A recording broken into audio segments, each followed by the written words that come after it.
오랜만인데요. 선생님들 한 주간도 코로나 방역 수칙 잘 지키고 이렇게 건강하게 또 패널로 참석해 주셔서 감사합니다. 우리가 어떤 근원을 파악하려고 했을 때 그 근원을 끝을 올라가도 그거를 파악할 수가 없는 겁니다. 예. 우리가 그거를 끝까지 가도 다 할 수는 없거든요.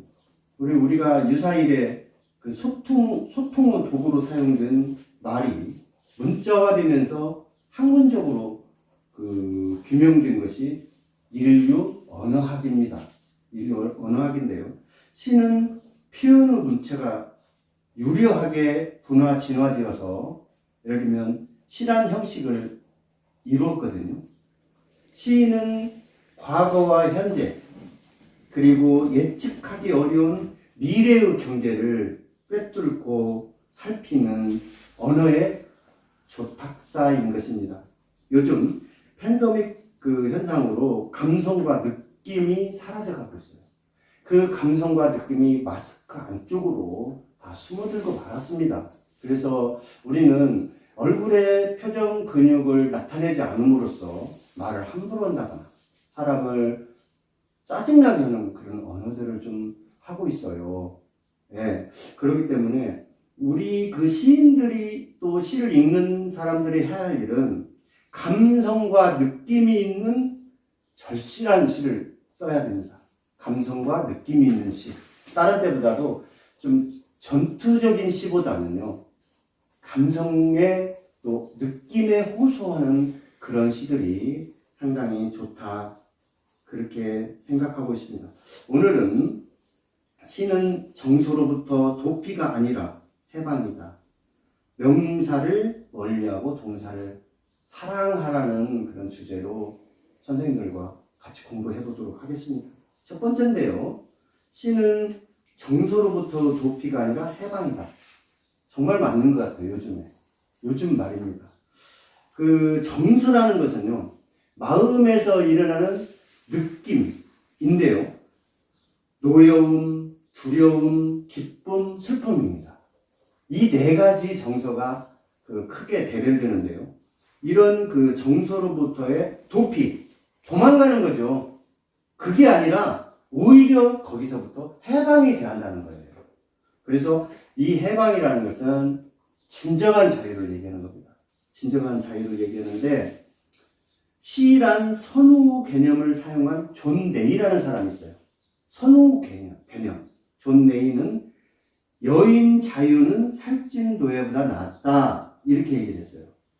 자유는요, 사람의 권리이지만 그 실행을 위해 사람이 더욱 위대해져야 한다. 그 말입니다. 사람의 위대성을 얘기하는 거죠. 그렇기 때문에 사람이 쓰는 시는 고로 위대하다. 그 말입니다. 그래서 그런 측면에서 한 편의 시를 낭독을 통해서 들어볼 텐데요. 개구리 울음소리입니다. 개구리 울음소리를 우리 임경희 선생님께서 낭독해 드리겠습니다. 개구리 울음소리. 허영들. 이것은 한마지기 꽃밭이다. 이 꽃들은 허공에서 핀다. 가지런히. 아니, 산만하게 한 음조씩 다른 빛깔로 핀다.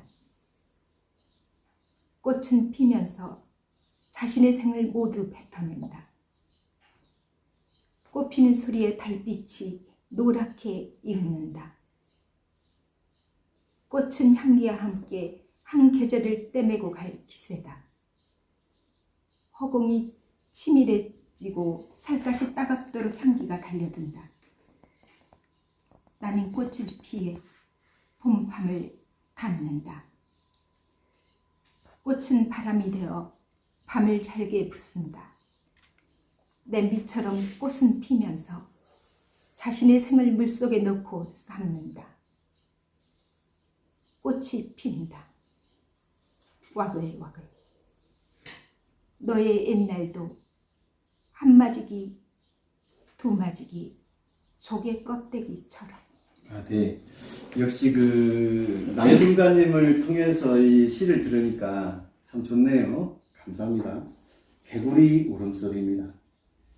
요게 그 어떤 우리의 자유, 해방을 가져오는지 한번 그 짧은 시인데요. 알아보도록 하겠습니다.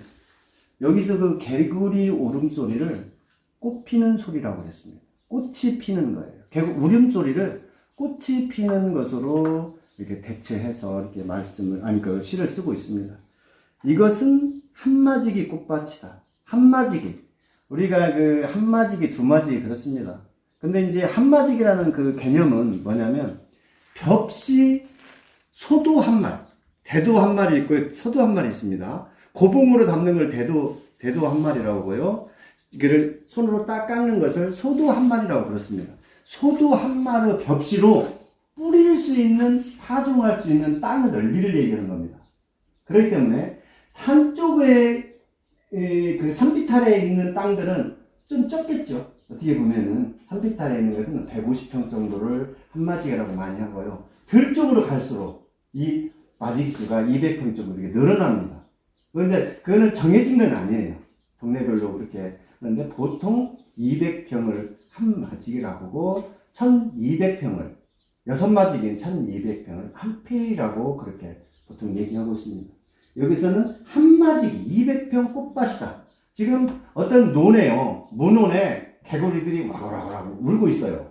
그런데 이제 이 지금 와글와글 울고 있는 소리를 꽃으로 지금 얘기하는 거거든요. 참 잘 쓴 것 같아요. 이거 보시면은 이 꽃들은 허공에서 핀다. 꽃은 허공에서 피죠. 이 꽃만 아니라 개구리 울음뿐만 아니라 다른 꽃들도 다 허공에서 핍니다. 땅에 붙어있는 꽃은 없어요. 거짓 없어요. 아니 없는 건 저는 알고 있습니다.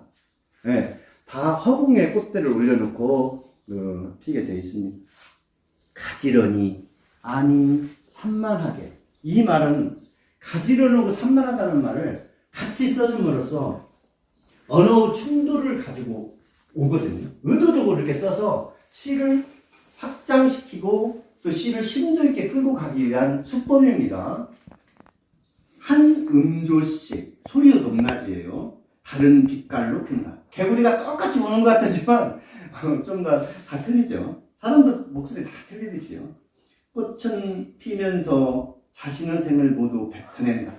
꽃이 피는 것은 자신의 생을 뱉어내야 다음 후손이 또 오는 겁니다. 뱉어내는 거예요. 향기도 뱉어내고 씨앗도 뱉어내야 또 자기 자신들의 생을 영위하는 겁니다.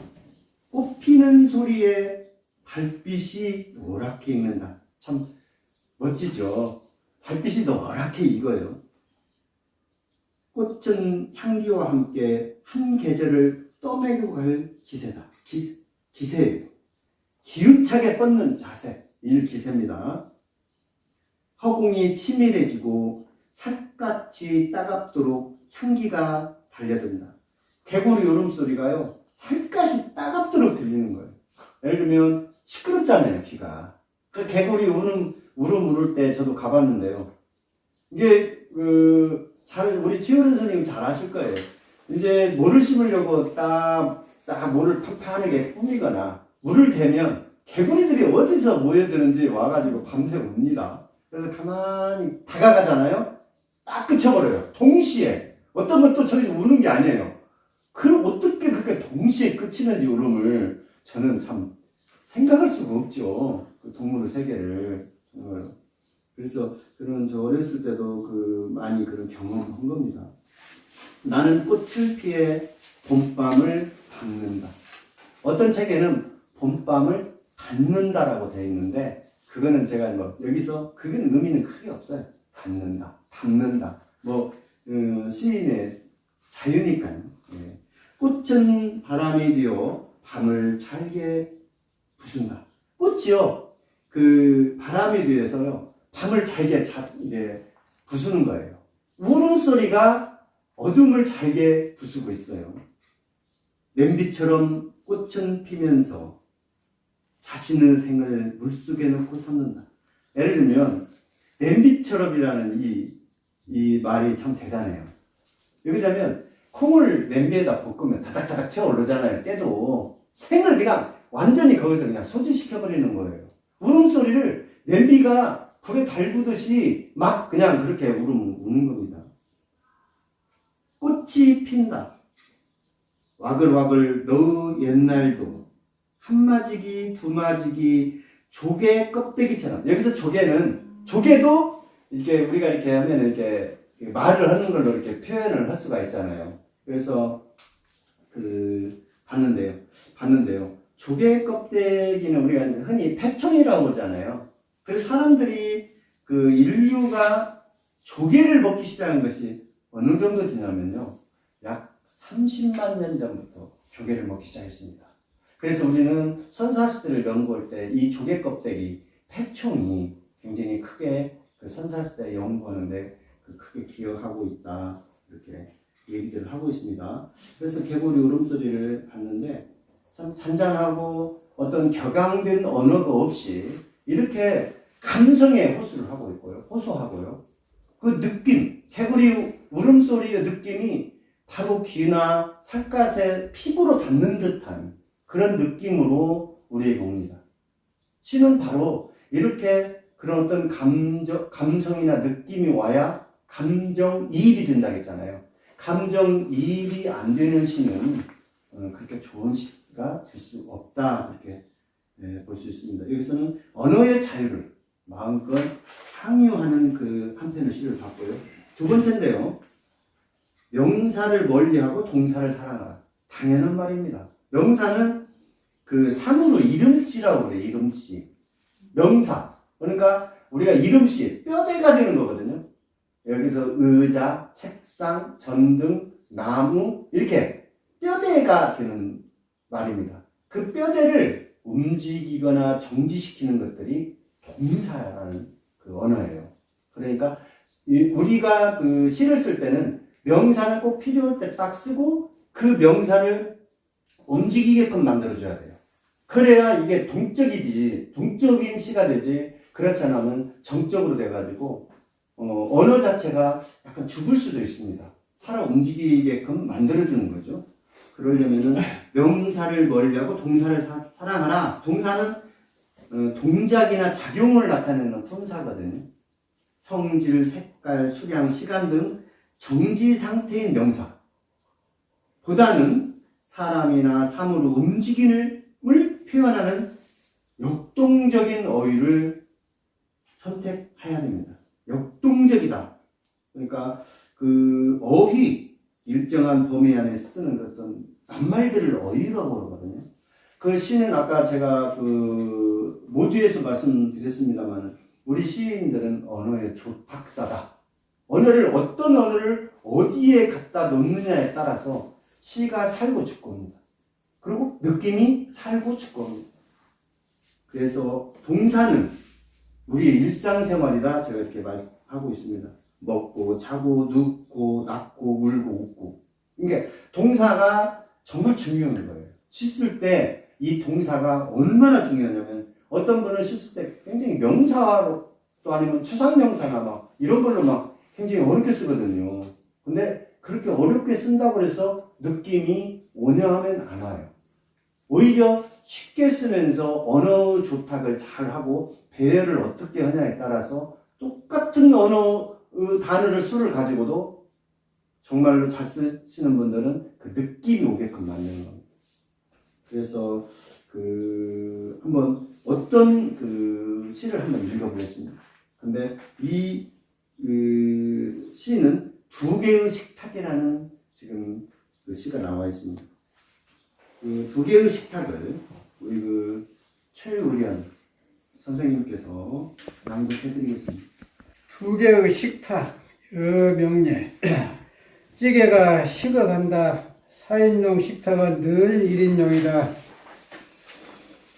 여자의 식욕이 느려지고 입에 쓴맛이 든다. 쓴맛이 돈다. 느릿느릿 하품으로 젓가락질을 하다가 벽에 걸린 액자를 바라본다. 벽에 차려진 식탁, 희미한 등불 아래 고호 감자 먹는 사람들. 낡은 탁자에 하루 치유 노동을 올려놓고 둘러앉았다. 저 몇 알의 감자는 한 끼 뿔뿔이 흩어졌다 모인 저녁. 따스한 감자를 건네주는 남자의 손에 하루 이야기가 들어온다. 허름한 저녁상엔 감자보다 푸짐한 마주보는 눈빛과 주고받는 표정이 있다. 그림 아래 3개의 자리는 부재 중이다. 자정이 훌쩍 넘고 식탁의 장미는 시들어간다. 현관문에 길을 걸어두고 몇 번이고 휴대폰을 확인하는 여자. 귀가를 잃어버린 발길은 어디에 묶였을까? 마주 볼 수 없는 식탁. 묵진한 기름기가 하얗게 굳었다. 네, 감사합니다. 약간 그 초등학교 때 뭘 읽기 하면은 그 일어나서 하는 것처럼 이렇게 아주 모범적인 학생인 것 같습니다. 그래서 아마 생활도 상당히 모범적으로 할 것으로 그렇게 생각되네요. 2개의 식탁입니다. 찌개가 식어간다. 4인용 식탁은 늘 1인용이다. 참 안타까운 현실이에요. 식탁은 보통 4인용이잖아요. 네. 근데 우리가 60, 70년대 이전에 이게 두레밥상이라는 게 있었습니다. 우리 형제간들이 많아도 이 머리만 쳐박고 먹는 거예요. 이게 동그라미 두레밥상에다가 많은 수가 먹을 수 있는 그 상인데 우리 70년대 이전까지는 많이 있었어요. 그게. 그리고 이제 4인용 밥상이 나왔어요. 이제 아파트화 되면서 4인용 그 식탁이 이제 입식으로 된 거죠. 우리 좌식으로 두레밥상에서 먹다가 입식으로 왔어요. 그렇게 이제 오다가 또 커피숍이나 이제 그 전문 음식점이 이렇게 나타나면서 이제 2인용 그 탁자가 생기기 시작을 했어요. 근데 지금 어떻습니까? 지금 벽 쪽으로 다 붙여놓고 1인용이 굉장히 많습니다. 그렇게 됐어요, 이렇게. 그렇게 한 30년 정도 됐는데, 이렇게 식탁에도 변화가 많습니다. 근데 여기서 찌개가 식어간다. 4인용 식탁은 늘 1인용이다. 4명이서 앉아서 먹어야 할 식탁이 왜 혼자 먹는지 한번 보겠습니다. 넘기겠습니다. 여자의 식욕이 느려지고 입에 쓴맛이 돈다. 식욕이 느려진다. 네. 사실 혼자 먹으면 좀 빨리 먹어버리죠. 대체적으로 제가 알고 있는 혼자 먹는 식탁은 우리나라로 말하면 비빔밥이 제일 많답니다. 네. 그냥 이것저것 넣고 비벼서 먹든지 아니 물 말아서 그냥 훌쩍 먹고 그래서 건강에 적신호가 켜질 수도 있으니까 좀 밥은 느릿느릿 이렇게 먹으라고 그러지 않습니까? 식욕이 없어요. 먹어도 입에 솥에다 끼는 거예요. 그냥 써요. 느릿느릿 하품으로 젓가락질을 하다가 벽에 걸린 액자를 바라본다. 지금 먹고자 4인용 식탁에서 가족들이 다 있는 다 뿔뿔이 어디 유지로 나갔는 모양이죠. 그리고 혼자 이제 한 분이 먹는데 그 벽에 걸린 어떤 그림을 보고 있는 겁니다. 이제 벽에 차려진 식탁. 벽에 지금 차려진 식탁이에요. 벽에 지금 그림입니다. 희미한 등불 아래 고흐 감자 먹는 사람들. 많이 나옵니다. 이 고흐 감자 먹는 사람들을. 그래서 고흐를 잘 하잖아요. 고흐. 영문호 화가, 빛의 화가, 해바라기의 화가, 노란색을 잘 쓰는 화가. 이래가지고 상당히 많이 하는데, 네덜란드 출신 우리가 흔히 빈센트 반 고호라고 그러잖아요. 이 고호가 30살 좀 넘어서 정신분열증이 와버려요. 그래서 정신분열증이 와갖고 34살에 귀도 자르고 죽어버려요. 그냥 자살해버립니다. 그냥. 예. 그래가지고 그 동생 태호에게 보낸 편지가 상당히 유명하거든요. 근데 태호는 그 형한테 그래요. 그때 당시 인상파 화가 그림이 잘 팔려요. 이게 군품으로 살지 말고 형도 인상파 화가처럼 그 그림을 그래라 하는데 안 그랬어요. 그러고서는 그냥 죽어버렸습니다. 대단한 그림, 고후, 고갱 이런 정말 그 그림을 보고 있으면 그냥 완전히 빠져들죠. 네. 그 감자 먹는 사람들 그 사진 액자가 지금 식탁 위에 있습니다. 낡은 탁자에 하루치유 도둑을 올려놓고 둘러 앉아있다. 이 고흐의 감자 먹는 식탁에는 5명이 있습니다. 그래서 노동을 열심히 하고 지금 밥을 먹는 거예요. 저 몇 알의 감자는 한 끼, 뿔뿔이 흩어졌다 모인 저녁, 따스한 감자를 건네주는 남자의 손에 하루의 이야기가 들어있다. 허름한 저녁상엔 감자보다 푸짐하다 마음이 흐뭇할 정도로 좋다 그 말입니다. 많고 넉넉하다는 말도 있고요. 마주보는 눈빛과 주고받는 표정이 있어요. 감자를 먹으면서 마주보는 그 눈빛, 또 말은 그 이제 사진 속에서 할 수 없지만 어떤 표정들이 왔다 갔다 하고 있습니다. 정감이 있죠. 그림 아래 우명이에요. 그림은 세 자리, 그림은 지금 5명인데 내가 지금 먹는 탁자는 3개의 자리는 부재 중이에요. 없죠. 4인용 식탁에. 이제 다시 내 자리로 내려온 겁니다. 그걸 쳐다보고 있다가 자정이 훌쩍 넘고 식탁의 장미는 시들어간다. 그리움이나 안타까움이죠. 그런 주변 상황을 지금 묘사를 하고 있는 겁니다. 식탁의 장미는 시들어간다. 현관문에 귀를 걸어두고, 그러니까 누가 올지 모르니까 불쑥 남편이 올지 모르니까 현관문의 발소리를 지금 들으려고 합니다. 몇 번이고 휴대폰을 확인하는 여자. 귀가를 잃어버린 발길은 어디에 묶였을까? 그 3명의 사람이 지금 아직 어디에 발길이 이제 묶였는지 모르겠어요. 마주 볼 수 없는 식탁, 눅진한 기름기가 허옇게 굳었다. 대체적으로 그 프라이팬이나 예를 들면 냄비 같은 데도 좀 이게 먹다가 대충 그거는 안 먹고 그러면 또 허옇게 기름기도 끼고 그러잖아요. 그런 어떤 표현들인 것 같습니다. 이게 2개의 식탁을 정말 간단한 문제인데 이걸 가지고 이렇게 글을 쓸 수 있다는 것은 대단한 겁니다. 예. 이게 쉽게 한 번에 이게 쓸 수도 있지만은 그렇게 쉬운 문제는 아닙니다. 많은 훈련을 통해서 이거를 쓸 수밖에 없는 겁니다. 내 식탁에서 밥을 이렇게 먹고 그 그림에 5명이 있는데 왜 나는 혼자 먹어야 되는가 나는 안타까워. 시대적 상황 이런 것들을 같이 얘기하고 있습니다. 시대적 상황을 그렇게 시대가 막 지금 어렵다, 코로나가 뭔다, 막 계속 이런 식으로 글을 썼다고 보십시오. 글을 읽지 않습니다. 네, 그거는 인문학적인 그 글이거든요. 시는 이처럼 주변의 어떤 묘사를 안타깝게 그려냄으로써 코로나의 어떤 상황, 또 그 핵가족의 어떤 그런 상황들을 현실에 직면하는 것들을 이렇게 표현해야 되거든요. 그래서 이 시가 잘 됐다는 겁니다. 이런 시들은 자꾸 곁에 두고 읽어봐야 돼요. 그래서 시는 언어의 연금술사다. 이렇게 말씀할 수 있습니다.